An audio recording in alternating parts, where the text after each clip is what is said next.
Hi, I'm Rick Green. I'm a comedian, writer, producer, director, actor. I also have a degree in science, and I have ADHD. Now, in my video on 3 tips for ADHD newbies, we explored why it's crucial to identify the myths, the misinformation, and the scare tactics that have been built up around ADHD, so you can understand what this disorder actually is, knowing that it can look very different from person to person. Less obvious, but equally important, is knowing what ADHD is not. So here are 7 things that ADHD is not.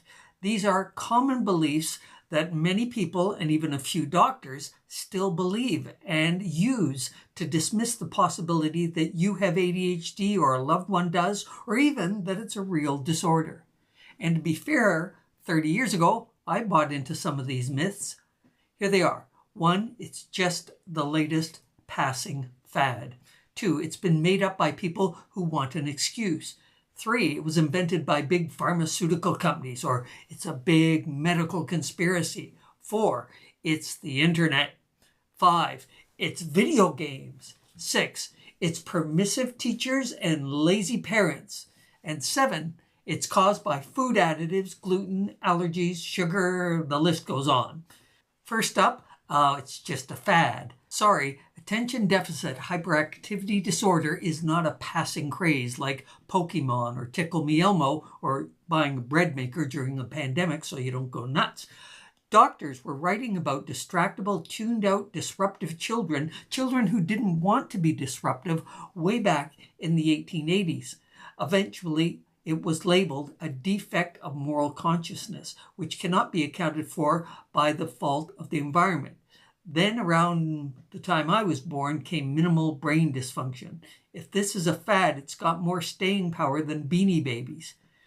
Number 2, ADHD was made up by people who are just looking for an excuse. It does make a great excuse, but it's real. Based on studies, genetic research, and brain scans, it's clear the ADHD brain operates differently from ordinary folks. Parts of our brains seem to be underperforming, and there are low levels of certain neurotransmitters. There's also evidence that our brains develop more slowly, but hey, I'm not in a rush. And get this, research indicates that on average, the ADHD brain puts out fewer D waves, which are the ones associated with calmness and rest. But then we put out higher levels of theta and alpha waves, which are which are related to, among other things, creativity. So it's real, and it's really impairing if you don't know what's going on. Number 3, and this one's hard not to like, it's a bogus disorder created by big pharma to get rich.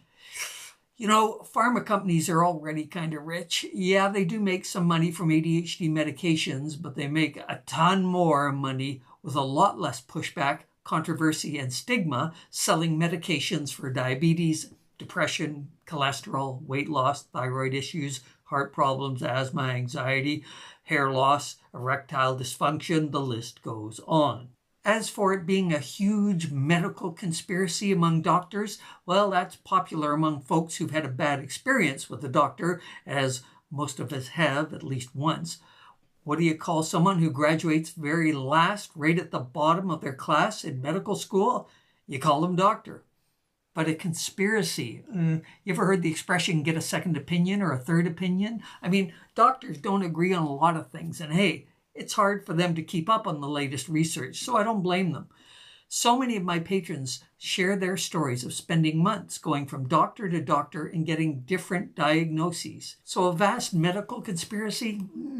Why would all these doctors agree to forego their Hippocratic oath, which is to do no harm?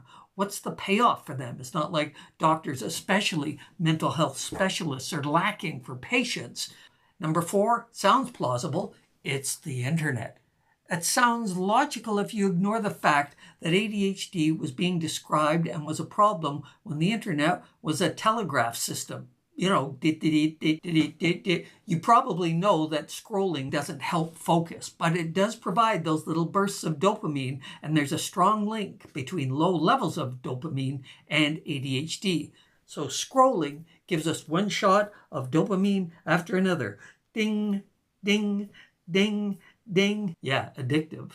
I used to spend hours scrolling, and after a few years, I discovered to my horror that I'd lost the ability to sit and read a book. I used to finish 300-page nonfiction books, but now 3 pages was a struggle, and so I'd end up on my phone watching cat videos, and I'm allergic to cats. Alarmed, I cut back on my scrolling, and within a few months, I was able to make it through long articles and magazine articles, short stories, and for the first time in years, I'm now devouring books again, cover to cover. Woo. Number 5, it's video games. That one sounded right to me, but Sir Alexander Crichton, a Scottish doctor, wrote the first description of kids with ADHD symptoms back in 1798. And back then, Grand Theft Auto was called horse wrestling. Mario Kart was a wooden cart. Mortal Kombat featured muskets and blunderbusses. I could go on.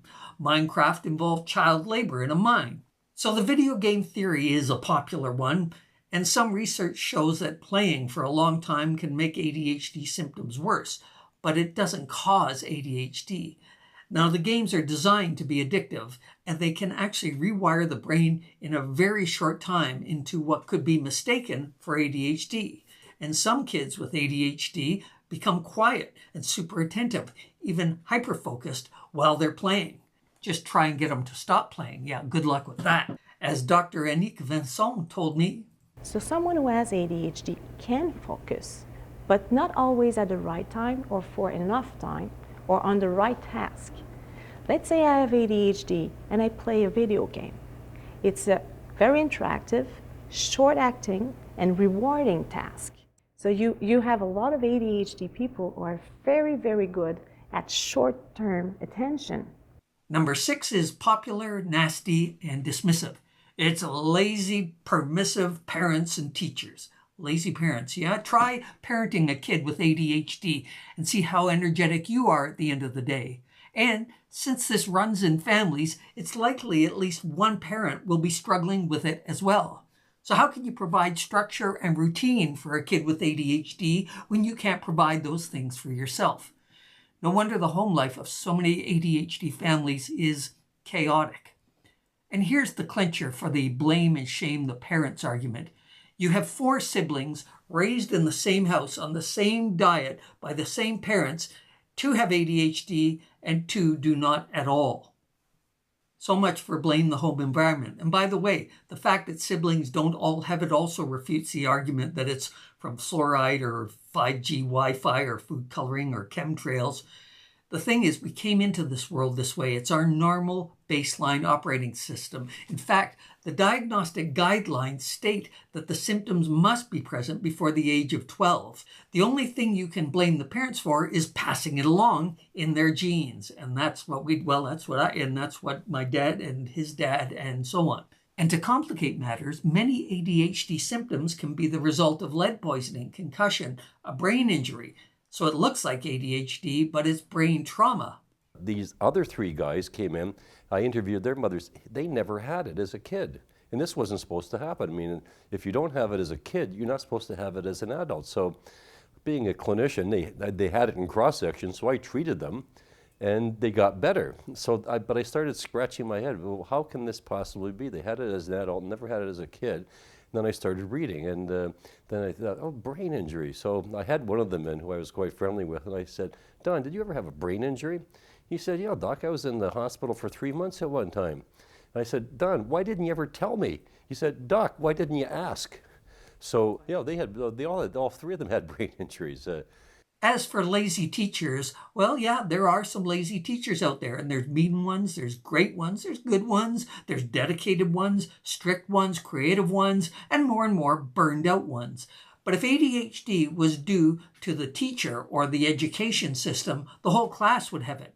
Instead, it's pretty consistently about 5 to 7% of kids, which means there's 1 or 2 in every class on average. And finally, drum roll please, number 7, it's gluten. It's those food additives. It's just allergies. It's sugar. Perhaps those things may produce symptoms similar to ADHD, but stop eating those foods and the symptoms vanish.